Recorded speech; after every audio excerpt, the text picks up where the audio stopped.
Okay, so in this next match, I go up against a talented black belt who I know is more leglock savvy. Now, the plan doesn't change. At this point, I still want to pull myself underneath. I am interested in the idea of possibly going for takedowns, but man, once the match starts and adrenaline's like going and you start to go tunnel vision, I decide, you know what, once again, I'm not going to bother going for a takedown right now. I'm just going to try and pull myself underneath if the opportunity presents itself.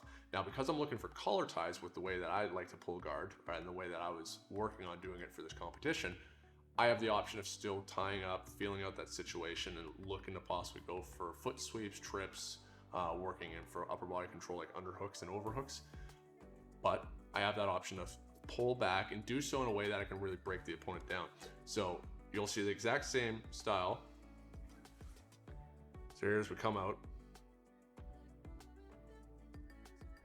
Hand fighting, go straight for the head, and you see me pull. And just like the last one, you can see that as I pull, because I hang off of my opponent, I break their posture, their center of gravity starts to gain momentum and they shift forward. Ross had to post his hand there. I'm always getting that kazushi rather than just say sitting down in front, which I also do later in this match. But out of that opening, I would like to try and get, I would like to create some significant vulnerabilities so I'm able to go into my attack. Ross is a little more savvy when it comes to the leg lock defense, and so he works much quicker here. You can see I still get quite deep with the ankle, but he adjusts himself and he rolls, so I roll through again. I start adjusting, trying to make sure I get underneath the actual joint. We can see that it's close. We can see that he is starting to wince a little bit in the face, but he does a great job of stripping the foot off of his hip. And so at this point, I don't feel like I have the control to go for that ankle. So you see me starting to dig for the heel at this point.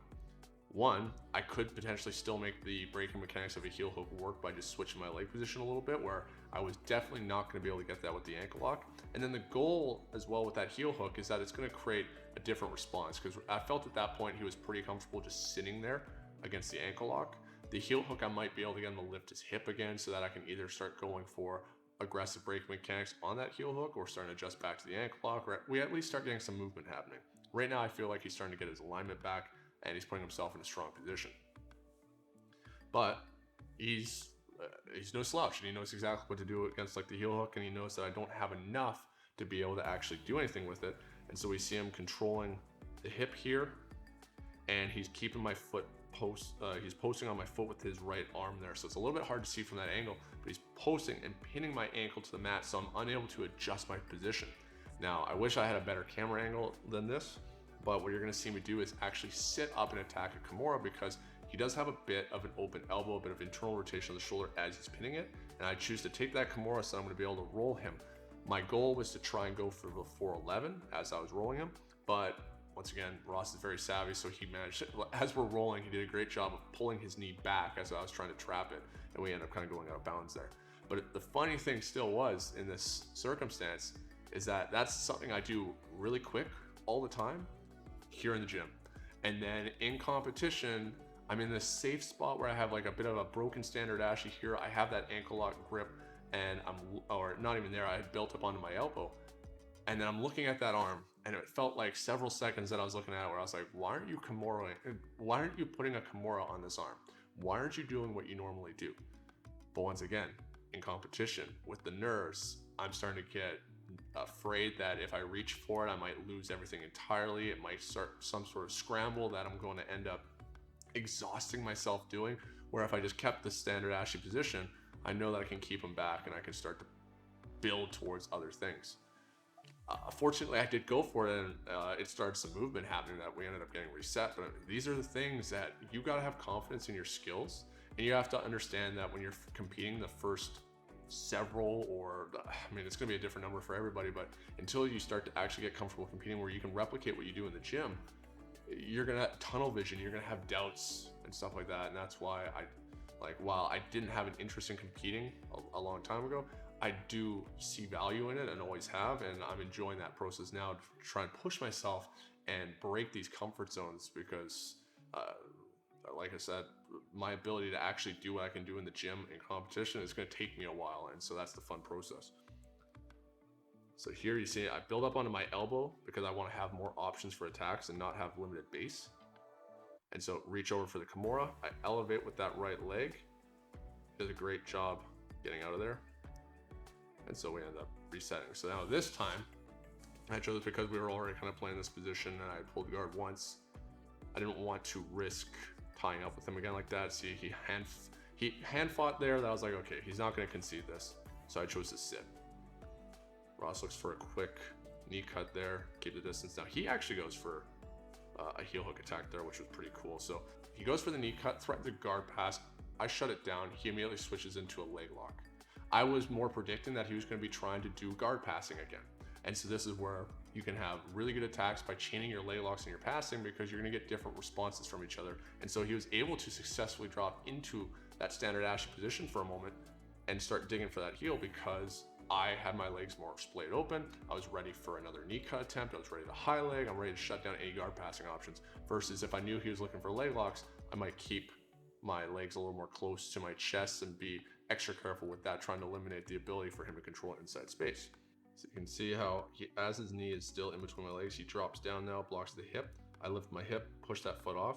And because his base was limited, it became a scramble now where it's a race to base.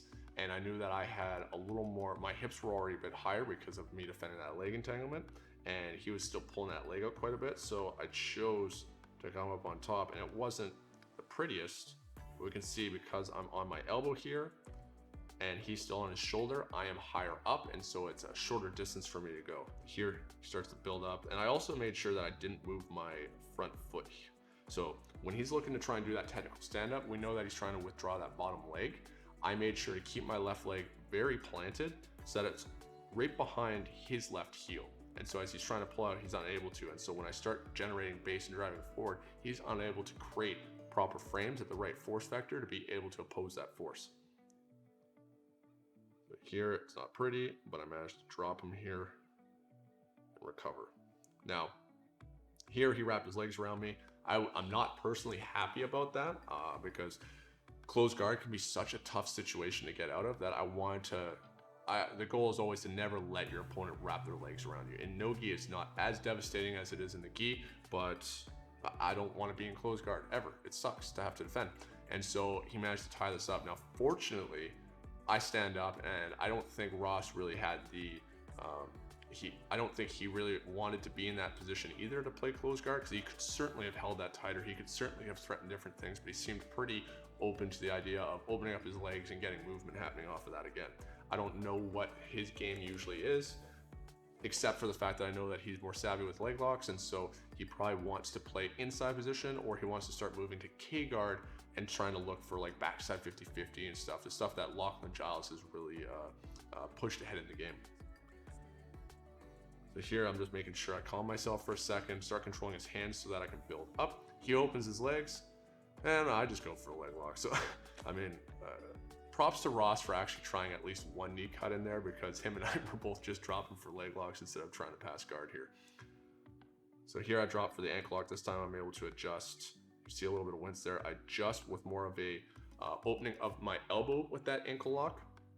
I'm not looking to do a full like high elbow position like a Marcelo style guillotine, the high elbow guillotine, but the goal is to open my elbow and punch my hand to my chest to make sure that this arm, so as I'm here and I punch this in, I can ensure that I'm underneath the joint of the ankle, rather than risking doing something like this and my arm slides up the calf and ending up in a spot where I'm just trying to crank a bunch of pressure into the shin bone rather than into the actual joint itself. I'm not looking to open my elbow up completely because I'm not actually establishing a frame against my opponent's shoulder like we would with a high elbow guillotine. I want to make sure that I still have the ability to generate a lot of force up like this, and an open elbow while this becomes a frame to punch into my chest like this. It's not, this is not a strong motion to try and lift up.